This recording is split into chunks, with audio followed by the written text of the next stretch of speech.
ফরকানিহিল হামিদ। সবাই আমার সাথে মহব্বত নিয়ে পড়েন, আউযু বিল্লাহি মিনাশ শাইতানির রাজিম। বিসমিল্লাহির রাহমানির রাহিম।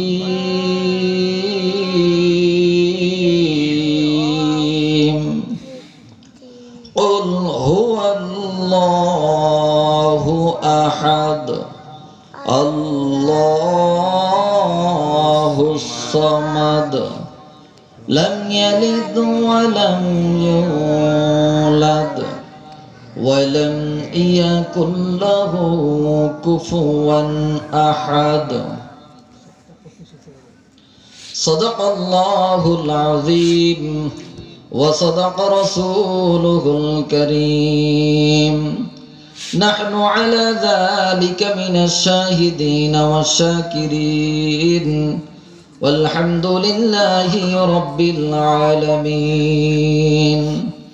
ইন্নাল্লাহা ওয়া মালাইকাতাহু ইউসাল্লুনা আলান নবী ইয়া আইয়ুহাল্লাযীনা আমানু সাল্লু আলাইহি ওয়া সাল্লিমু তাসলিমা।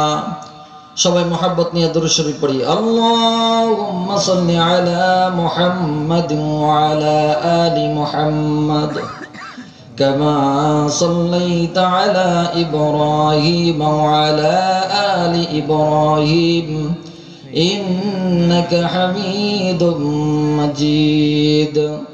আল্লাহুম্মা বারিক আলা মুহাম্মাদিন ওয়া আলা আলি মুহাম্মাদ كما باركت على إبراهيم وعلى آل إبراهيم إنك حميد مجيد. بلغ العلا بكماله كشف الدجى بجماله لا ইলাহা ইল্লাল্লাহু মুহাম্মাদুর রাসূলুল্লাহ সাল্লাল্লাহু আলাইহি ওয়াসাল্লাম। মুআজ্জাজ মুহতারাম, ঐতিহ্যবাহী লোহাগাড়া মুসরা কামঠানা কওমি মাদ্রাসার উদ্যোগে আজকের এই বিশাল ওয়াজ মাহফিল কর্তৃক আয়োজিত সম্মানিত সভাপতি, বিশিষ্ট আলেমে দ্বীন, সেরে তাজ, হাজার হাজার ছাত্রের ওস্তাদ, আমার প্রাণপ্রিয় কলিজার টুকরা শায়েখ জনাব হযরত মাওলানা মুফতি আব্দুর রকিব সাহেব, আল্লাহ পাক রব্বুল আলামিন হুজুরকে নেক হায়াতের সাথে দ্বীনের খিদমত করার তৌফিক দান করুন, বলেন আমিন। উপস্থিত হযরত উলামায়ে কেরাম, মুরব্বিয়ান আযম, দিনদার সচেতন ব্রাদারান ইসলাম, দূর দূরান্ত থেকে আগত ইসলাম প্রেমিক, কোরআন প্রেমিক, শ্রেষ্ঠ পয়গম্বর প্রেমিক আমার আল্লাহ ভক্ত ভাইরা, স্নেহের আদরের কচি কচি বাবাজিরা, কলিজার টুকরা প্রাণ প্রিয় যুবক শ্রেণীর তরুণ ভাইরা, পর্দার অন্তরালে লুকিয়ে থাকা সম্মানিতা মা ও বোনেরা, হৃদয়ের সমস্ত ভালোবাসাটুকু উজাড় করে আমরা সকলে মিলে সর্বপ্রথম সর্বশক্তিমান আমাদের ওই মহান রব্বুল আলামিনের দরবারে শুকর আদায় করি। বাবা, যে মহান রব্বুল আলামিন আমাদেরকে অত্যন্ত মুহাব্বত করে ভালোবেসে কোরআন ও হাদিস থেকে দ্বীনি কিছু নসিহত শোনার জন্য এমন এক দামি মজলিসে আসার এবং বসার তৌফিক দান করেছেন, যে মজলিসটাকে এই মুহূর্তে আমার আপনার কলিজার নবী জনাবে মুহাম্মদুর রাসূলুল্লাহ সাল্লাল্লাহু আলাইহি ওয়াসাল্লাম একটা জান্নাতের বাগান বলে ঘোষণা করেছেন। সুবহানাল্লাহ। কি ব্যাপার, আমার ভাই বললেন যে সারাদিন আজকে ওয়াজ চলছে, কিন্তু আপনাদের আওয়াজে তো বোঝা যায় না যে আপনাদের ইমানের ব্যাটারিতে চার্জ হয়েছে। আমার তো মনে হয় আপনাদের ইমানের ব্যাটারিতে চার্জ নাই, যার কারণে সুবহানাল্লাহর আওয়াজ নাই। যদি আপনাদের ইমানের ব্যাটারিতে ফুল চার্জ থাকতো, জবানের সুবহানাল্লাহর আওয়াজে অন্তত এই মাদ্রাসার মাহফিলের প্যান্ডেলটা থরথর করে কে পড়তো। কথা কোন ঠিক কিনা? আমি করব ওয়াজ, আপনারা দিবেন আওয়াজ। কি কথা ঠিক? ওয়াজ আর আওয়াজ ঠিক থাকলে ওয়াজ করতেও ভালো লাগবে, শুনতেও ভালো লাগবে। কি কথা বলেন ঠিক কিনা? আপনারা বলতে পারবেন হুজুর আমরা মানুষ কম এই জন্য আওয়াজও কম। দেখেন মুসলমানদের দলে ইমানদারদের দলে মানুষ সবসময় কমই থাকে, কিন্তু ইমানদারের আওয়াজটা সবচাইতে বেশি হয়। ঠিক কিনা জোরে বলেন? ইতিহাস সাক্ষী সামান্য অল্প কিছু সংখ্যক খাঁটি ইমানদারের হুঙ্কারের সামনে হাজার হাজার কাফের মুশরিক বেঈমানেরা টিকে থাকতে পারে। আরে বাবা আগের যুগের মুসলমানদের ইমানের পাওয়ার তো এমন ছিল যে তাদের সামনে যদি কোনো নাস্তিক কোনো বেঈমান আল্লাহর বিরুদ্ধে রসুলের বিরুদ্ধে কথা বলতো তো ওই ইমানদারের শরীরের রক্ত গরম হয়ে যেত। এক ইহুদি নবীজির কাছে এসে কাঁদতেছে আর বলতেছে হুজুর আপনার আবু বকর আমারে এমন এক থাপ্পড় মারছে, এক থাপ্পড়ে আমার এক পাশের দাঁত সব কয়টা জমিনে পড়ে গেছে। আল্লাহু আকবার, আরো জোরে করে আল্লাহু আকবার। নবীজি ডাক দিয়ে কয় বাবা তোমার কোথাও ভুল হচ্ছে, তোমার কোথাও, তোমারে মারলে আবু বকর মারে নাই, মারলে ওমর মারছে। কে মারছে? কারণ আবু বকর হলো নরম আর ওমর হলো কি? এই কাজ তো আবু বকরের না, এই কাজ কার? ওমরের। ইহুদি কান্দে আর কয় হুজুর থাপ্পড় খাইছি আমি ভালো জানি আমারে আবু বকর মারছে, ওমর মারে নাই। আল্লাহর নবী আবু বকরকে ডাকলেন, জিজ্ঞাসা করলেন বাবা এই লোকটা এমন কি অন্যায় করছে যে এক থাপ্পড়ে দাঁত সব ফেলাই দিছেন? আবু বকর ডাক দিয়ে বলে ওগো দয়াল নবী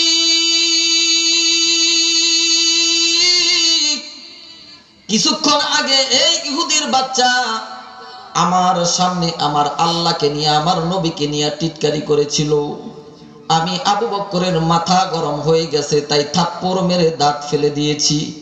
ওগো দয়াল নবী আমি আবু বকরের জীবন থাকবে কি থাকবে না সেদিকে তাকানোর টাইম নাই। আমার সামনে যদি কোনো নাস্তিক কোনো কুলাঙ্গার আমার নবীর বিরুদ্ধে নবীকে নিয়ে কটূক্তি করে কথা বলে, আমার আল্লাহকে নিয়ে কটূক্তি করে কথা বলে, আমি আবু বকর ঘাড় থেকে তার মাথা আলাদা করে ফেলবো। জোরে কোন আল্লাহু আকবার। আর বর্তমান জামানায় আমাদের মুসলমানদের কি অবস্থা? আমাদের ঈমান এতটা দুর্বল, এই 92% মুসলমানের জমিনের মধ্যে দাঁড়াইয়া গুটি কয়েক নাস্তিক ইসলামের বিরুদ্ধে কথা কয়, মাদ্রাসা শিক্ষার বিরুদ্ধে কথা কয়, ওলামায়ে কেরামের বিরুদ্ধে কথা কয়, অথচ আমরা মুসলমান কেমন যেন প্রতিবাদ করার সাহসই পাই না। ঠিক কিনা জোরে কন? এই মুসরার মুসলমান আর কতকাল ঘুমিয়ে থাকবা? আজকে তোমরা ঘুমিয়ে আছো বলেই তো এই সুযোগে গোটা পৃথিবীর বেঈমানেরা তোমার আমার নবীর ইজ্জতের উপরে একটার পর একটা আঘাত করার সাহস পেয়েছে। ঠিক কিনা জোরে কন? এজন্য আর ঘুমিয়ে থাকার সময় নেই। হে মুসলমান এখন তোমাকে জেগে উঠতে হবে, তোমাকে ঈমানের বলবলিয়ান হতে হবে, তোমার কণ্ঠে প্রতিবাদের আওয়াজ তুলতে হবে, তোমার ঈমানকে হেফাজতের জন্য, তোমার রাসূলের ইজ্জতকে রক্ষা করার জন্য প্রয়োজনে রক্ত দিতে হবে, জীবন দিতে হবে। এজন্য ও মুসলমান উহুদের মতো জেগে ওঠো, খন্দকের মতো জেগে ওঠো, বদরের মতো হুঙ্কার দাও, মাঝের মতো হুঙ্কার দাও, হযরত ওমরের মতো গর্জে ওঠো। দেখবে তোমার নবীর দুশমনেরা পলানোর জন্য একটা ইঁদুরের গর্ত তালাশ করে খুঁজে পাবে না। ঠিক কিনা জোরে গান? এজন্য আমাদের মুসলমানদের ঈমানের ব্যাটারিতে পাওয়ার থাকার দরকার আছে না নাই? এই জোরে করে আছে না নাই? দেখি আপনাদের ঈমানের ব্যাটারিতে কতটুকু পাওয়ার হয়েছে। একটা হাদিস শোনাই, জামে কবির হাদিসের কিতাব। হযরত আব্দুল্লাহ বিন ওমর রাদিয়াল্লাহু তাআলা আনহু হাদিসটি বর্ণনা করেন।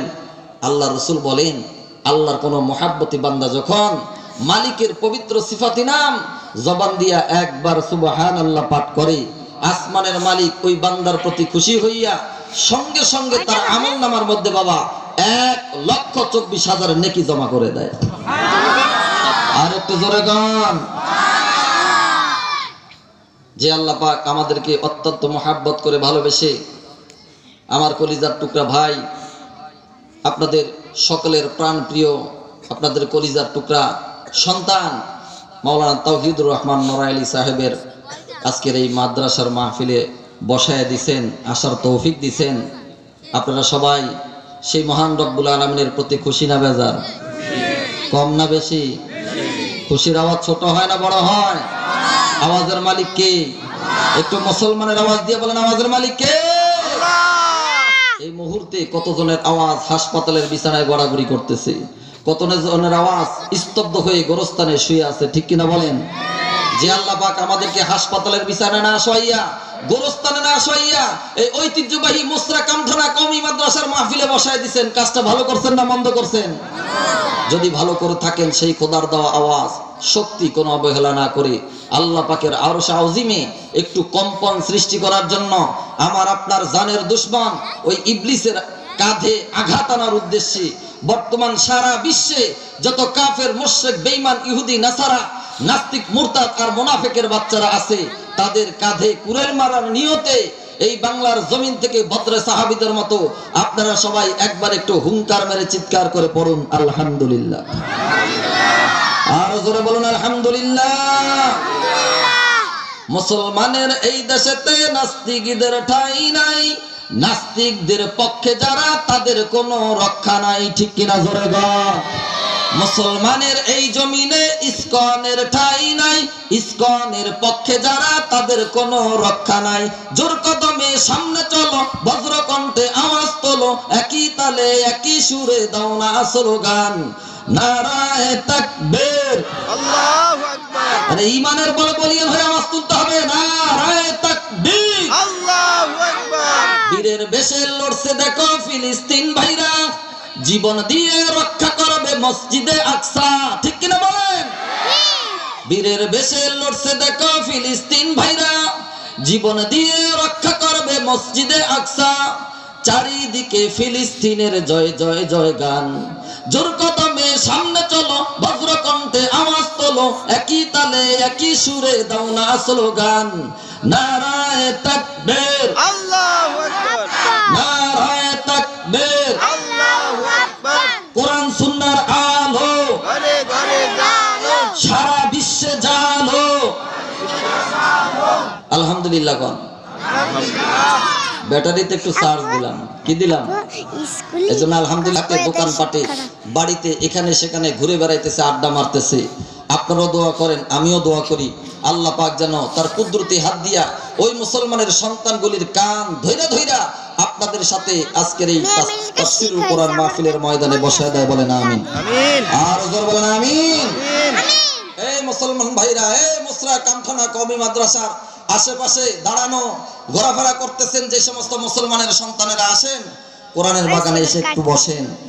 আজকে কোরআনের আলোচনা বাদ দিয়ে যদি রাস্তাঘাটে দোকানপাটে আড্ডা মারেন, হাসরের ময়দানে আফসোস করবেন, আর নিজের মুখের দাঁত দিয়া নিজের হাতের গোস্ত টাইনে টেনে ছিঁড়তে থাকবেন, হায়রে কেন একটু আমি মুসরা কামঠানা কওমি মাদ্রাসার ওয়াজ মাহফিলে বসলাম না, সময় দিলাম না, কেন আমি আমার হায়াতকে নাচ গানের পিছনে নষ্ট করলাম, খেলার পিছনে, মেলার পিছনে, যাত্রার পিছনে, ইন্টারনেট, ফেসবুক, পাবজি আর বাবজির পিছনে নষ্ট করলাম, এইভাবে আফসোস করবেন। আর হাসরের ময়দানে নিজের মুখের দাঁত দিয়ে নিজের হাতের গোস্ত টাইনে টাইনে ছিঁড়তে থাকবেন। এই জন্য আল্লাহ রাসূল বলেন, এই দুনিয়ার জমিনের মধ্যে ওই মানুষ হলো সবচাইতে বড় বুদ্ধিমান যে তার হায়াতকে নেকির কাজে লাগায় রাখে, সুবহানাল্লাহ বলবেন না? আর ওই মানুষটা হলো সবচাইতে বড় বোকা যে তার হায়াতকে গুনার কাজে লাগায় রাখে, ঠিক কি না জোরে কোন? ঠিক। সম্মানিত ভাইরা, পৃথিবীতে একটা মাত্র কিতাব আছে, যে কিতাবের তেলাওয়াত শুনলে, যে কিতাবের আলোচনা শুনলে, যে কিতাবের বয়ান শুনলে জাদ্দিদু ঈমানাকুম, ঈমান বৃদ্ধি পায়, ঈমান মজবুত হয়, ঈমানের ব্যাটারিতে চার্জ হয়। আল্লাহ তাআলা এই কিতাবের উসিলায় বান্দার গলার মধ্যে হেদায়েতের মালা পরায় দেয়, সুবহানাল্লাহ বলবেন না? সেই কিতাবের নাম কি? কোরআনের তাফসীর, কোরআন শরীফ। হেদায়েতের মালিক কে? জোরে বলেন কে? আল্লাহ। আরো জোরে বলেন কে? আল্লাহ। ফাযাক্কির ইন্নামা আনতা মুযাক্কির লাস্তা আলাইহিম বিমুসাইতির। আল্লাহ তার হাবিবকে ডাক দিয়ে বলেন, দোস্ত আপনি চাইলে, ইচ্ছা করে, জোর করে কাউকে হেদায়েত করতে পারবেন না, কারণ হেদায়েতের মালিক কে বাবা? আল্লাহ। আরো জোরে বলেন কে?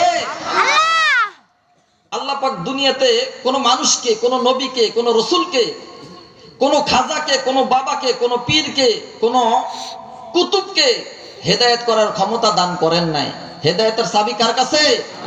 আল্লাহ। দেখেন বাবা, যদি হেদায়েত করার ক্ষমতা নবীদের কাছে থাকতো, তাহলে হযরত লূত আলাইহিস সালাতু ওয়াস সালামের স্ত্রী, তিনি নবী, তার স্ত্রী কাফের হয়ে মারা যাইতো না, ঠিক কিনা জোরে কোন? ঠিক। হযরতে ইব্রাহিম খলিলুল্লাহ আল্লাহ পাকের নবী, তার বাবা কাফের হয়ে মারা যাইত না। হযরত নূহ আলাইহিস সালাতু ওয়াস সালাম নবী, তার সন্তান কাফের হয়ে মারা যাইত না। এমনকি আমার আপনার পয়গম্বরকে যেই চাচা আবু তালেব কোলে পিঠে করে মানুষ করেছেন, সেই চাচা আবু তালেবও বেঈমান হয়ে মারা যাইত না। ঠিক কিনা জোরে কোন? ঠিক। তবে হ্যাঁ, আল্লাহ পাক রব্বুল আলামিন নবীদের উসিলায়, হক্কানি রব্বানি আলেম ওলামাদের উসিলায়, পীর বুজুর্গদের উসিলায়, এই কোরআনের মাহফিলের উসিলায় মানুষকে হেদায়েত দিয়া থাকেন। ঠিক কিনা জোরে কোন? পৃথিবীর সবচাইতে বড় সন্ত্রাসীর নাম ছিল গুন্ডা ফেরাউন। কি ফেরাউন? জোরে কোন? আল্লাহর পয়গম্বর মুসা নবীর সাথে বিশাল এক ময়দানে জাদুর প্রতিযোগিতার আয়োজন করছে। কি প্রতিযোগিতা? মাঠের এক প্রান্তে ফেরাউন দেশ বিদেশ থেকে ভাড়া করা 3 লক্ষ জাদুকর, 300 উটের উপরে বোঝাই করা জাদুর রশি দরিয়ার লাঠি নিয়ে দাঁড়ায় আছে। মাঠের অপর প্রান্তে আল্লাহর পয়গম্বর মুসা আলাইহিস সালাতু ওয়াস সালাম শ্বশুর বাড়ির একটা 3.5 হাত লাঠি নিয়ে দাঁড়ায় আছে। আমার ভাইরা, খেলা দেখার জন্য দর্শক দরকার আছে না নাই? এই যে খেলা, এই খেলা দেখার জন্য গ্যালারিতে মাঠের চারিপাশে দর্শক উপস্থিত হয়েছে 6 লক্ষ। কয় লক্ষ? ফেরাউন মাঠের এক প্রান্ত থেকে 3 লক্ষ জাদুকরদেরকে সাথে নিয়ে মাঠের অপর প্রান্তে হযরত মুসা পয়গম্বরকে ডাক দিয়ে বলতেছেন, হে মুসা, আসো, খেলা হবে। কি হবে? কথা বলেন না কেন? আপনারা তো জানেন পৃথিবীর ইতিহাসে অনেক বড় বড় বেঈমান নবীদের সাথে খেলতে এসেছিল, কিন্তু বিজয় লাভ করতে পারে না, পরাস্ত হয়েছে। ঠিক কিনা জোরে বলেন?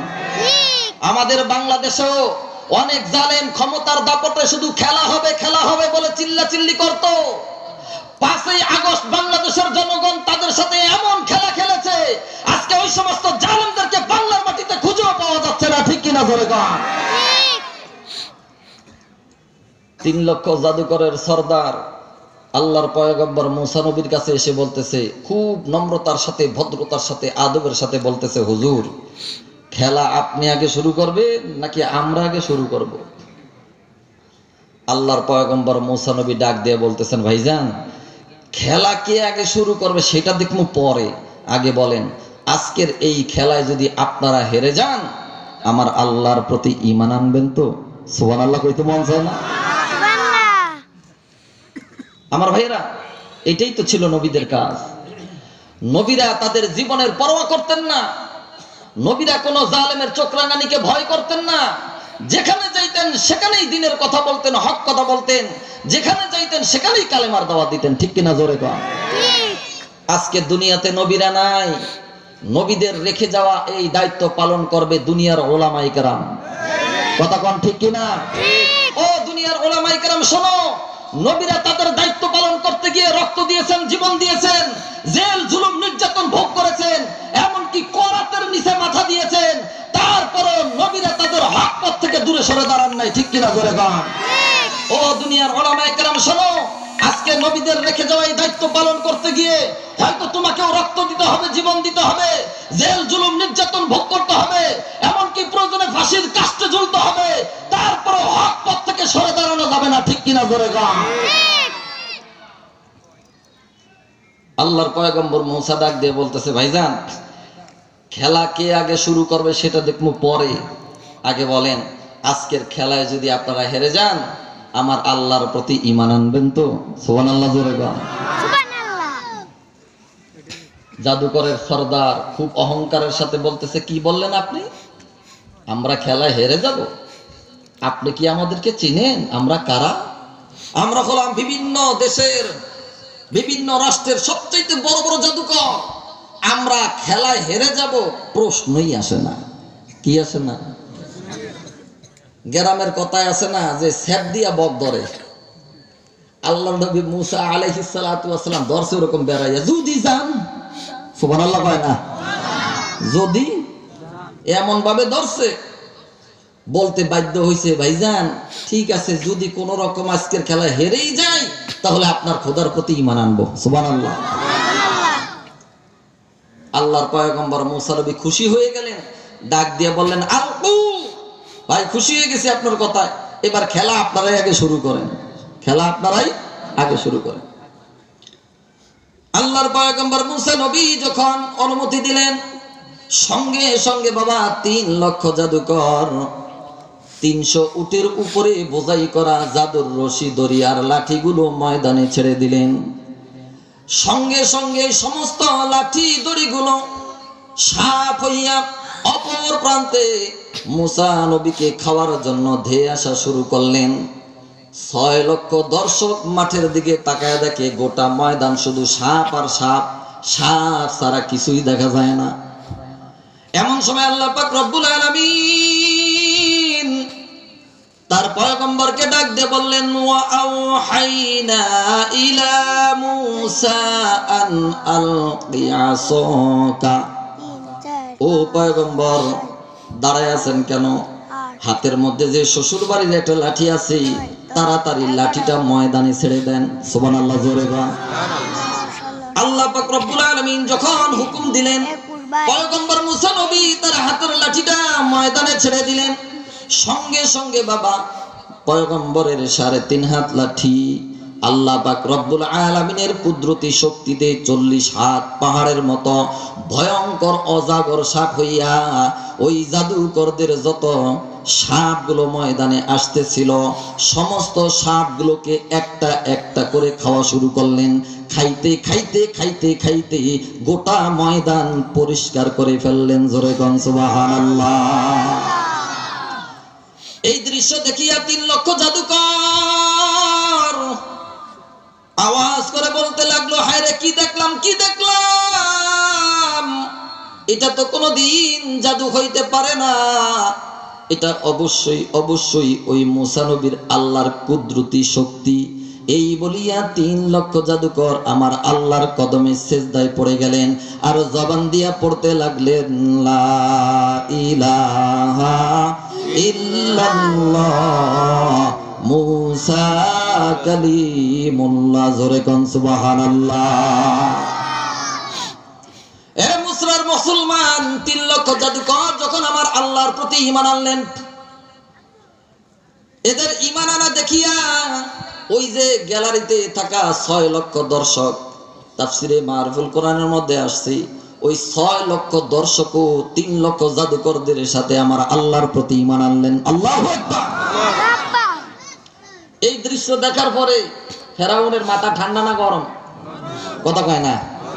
ফেরাউন চোখ মুখ লাল করে বলতেছে, এই জাদুকরের বাচ্চারা, তোদেরকে আমি আনছি মুসা নবীরে পরাস্ত করার জন্য, তোরা কি করলি? তার কাছে তো পরাস্ত হইলি, আবার তার খোদার প্রতি ঈমান আনলি। একটাকেও আমি ছাড়বো না, আগুনে পোড়ায় মারবো, ফাঁসিতে ঝুলে মারবো, তাড়াতাড়ি ঈমান ছাড়। 3 লক্ষ জাদুকর বজ্র কণ্ঠে আওয়াজ করে বলতেছে, ফেরাউন, গোটা পৃথিবী ঘুরলাম, কোথাও মালিকের পরিচয় পাই নাই। আজকে এই জাদুর প্রতিযোগিতায় আসিয়া আমরা আমাদের আসল মালিকের ঠিকানা পেয়ে গেছি, পরিচয় পেয়ে গেছি। কাজেই তুমি এখন আমাদেরকে আগুনে পোড়াও আর ফাঁসিতে ঝুলাও, ভয় পাই না। আমরা জীবন দেব, তারপরও ঈমান দেব না। জোরে কোন সুবহানাল্লাহ। যাদের ভিতরে খাঁটি ঈমান আছে, যারা খাঁটি ঈমানদার, যত বড় এই জুলুম আর অত্যাচার আসুক না কেন, যত বড় বিপদ আসুক না কেন, ঈমানদার জীবন দেবে, তারপরে ঈমান দেবে না। ঠিক কিনা? জোরে গো। বাংলাদেশের কোরআনের পাখি আল্লামা দেলোয়ার হোসেন সাঈদী দীর্ঘ 13টি বছর জেলখানার মধ্যে জালেমের জুলুম আর নির্যাতন ভোগ করেছেন, শেষ পর্যন্ত জীবন দিয়েছেন, তারপর জালেমের সামনে মাথা নত করে নাই। ঠিক কিনা? জোরে গো। বাংলাদেশের হাজারো আলেম জালেমের জুলুম আর নির্যাতনের শিকার হয়েছে, কোরআনের পক্ষে কথা বলার কারণে তারা জালেমের জুলুম আর নির্যাতন জেলখানার মধ্যে ভোগ করেছেন, বছরকে বছর সহ্য করেছেন, তারপরও বাতিলের সামনে মাথা নত করে নাই। ঠিক কিনা? জোরে গো। দেখেন না আল্লাহ কেমন হেদায়েত দান করলেন, যে এই আল্লাহর প্রতি ঈমান আনছেন, আবার এই মাত্রই আল্লাহর জন্য জীবন দিতে প্রস্তুত হয়ে গেছেন। আল্লাহু আকবার। এজন্য ও যুবক ভাইরা, ও মুসরা কামঠানার মুসলমানেরা, রাস্তাঘাটে দোকানপাটে বাড়িতে এখানে সেখানে বসে থাকলে আড্ডা মারলে হেদায়েত পাওয়া যায় না। যেখানে গেলে হেদায়েত পাওয়া যায় সেখানে যেতে হবে, যাদের কাছে গেলে হেদায়েত পাওয়া যায় তাদের কাছে যেতে হবে। ঠিক কিনা জোরে বল। আল্লাহ পাক রব্বুল আলামিন আজকের এই মাহফিলকে আমাদের সকলের হেদায়েতের জন্য, এই এলাকার মানুষের হেদায়েতের জন্য কবুল আর মঞ্জুর করুন, বলেন আমিন। আর জোরে আমি কিছু আলোচনা করি, বিদায় নেব, বিদায় দেব ইনশাআল্লাহ। একটু আমার সাথে সবাই মোহাব্বত নিয়ে তেলাওয়াত করেন। আউযু বিল্লাহি মিনাশ শাইতানির রাজিম। বিসমিল্লাহির রাহমানির রহিম। পড়তে কষ্ট হয়? এই আল্লাহ পাকের পবিত্র কোরআন এমন এক কিতাব, একটা হরফ যদি কেউ না বুঝেও পড়ে, আল্লাহ কয় আমি বান্দারে, আমি আল্লাহ তোর আমলনামার মধ্যে 10টা নেকি জমা করে দেই।